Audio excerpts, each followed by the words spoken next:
The New Dalek Paradigm was a race of purebred Daleks created after the Time War using a progenitor device. These Daleks established a new Dalek Empire, which restored the Dalek race to the universe after they were almost completely wiped out during the Time War. The New Dalek Paradigm were responsible for several trans-temporal conflicts in the aftermath of the Time War, including the Siege of Trenzalore. The members of the elite ranks of the New Dalek Paradigm sported heavily redesigned casings compared to standard Daleks, which were taller, bulkier, and colour-coded based on rank. The red drone Daleks were the most common variety of Paradigm Dalek. Initially mass-produced as the standard foot soldiers of the Dalek race, the drones were eventually promoted to an officer class and the bronze Dalek casing design was reintroduced to make up the vast majority of Dalek soldiers. While this reorganisation did give the red Daleks more authority over other Daleks, it represented a significant shift in Dalek politics, as the new paradigm was gradually pushed to one side by the Dalek Empire they had created.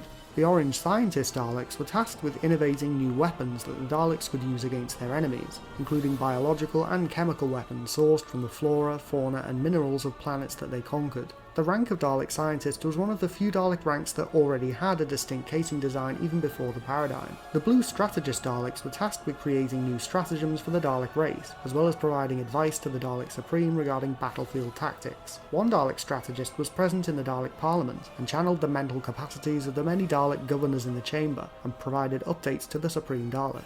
The Yellow Eternal Dalek, which appeared to be a singular unit rather than a rank, and was often silent, was tasked with ensuring the survival of the Dalek race, to avoid a repeat of the situation they found themselves in after the Time War. As such, this rank was rarely seen.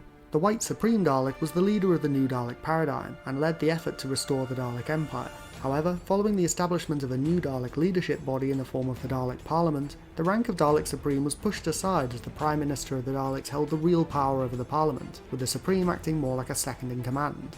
There are also other ranks of Paradigm Daleks that have been created by fans, such as the green-coloured Paradigm Dalek geneticist from the popular fan animation Dalek Tales: The Dalek That Time Forgot, as well as a version of the Dalek Emperor from the Eternity Clock game with a distinctly purple hue, though so far in the TV series, only the 5 original Paradigm Dalek ranks have been seen. As previously mentioned, the new Dalek Paradigm was gradually pushed aside by the rest of the Dalek Empire after its leadership led the Daleks to suffer several defeats. The Prime Minister of the Daleks kept the Paradigm around, but seemingly only as an advisory body, with the Supreme acting as a steward and the Strategist not talking at all. Following the destruction of the Dalek Parliament over Trenzalore, it is likely that the entire new Dalek Paradigm was wiped out, but the Dalek Empire it created persisted, going on to resume their war with many of their ancient enemies, such as humanity and the Mavellans, as well as establishing units of Death Squad Daleks and Executioners to hunt down and destroy threats to their empire. The Paradigm Daleks may be long gone, but the impact they had on Dalek history will never be forgotten. What do you think of the history of the new Dalek Paradigm? Let me know your thoughts in the comments below.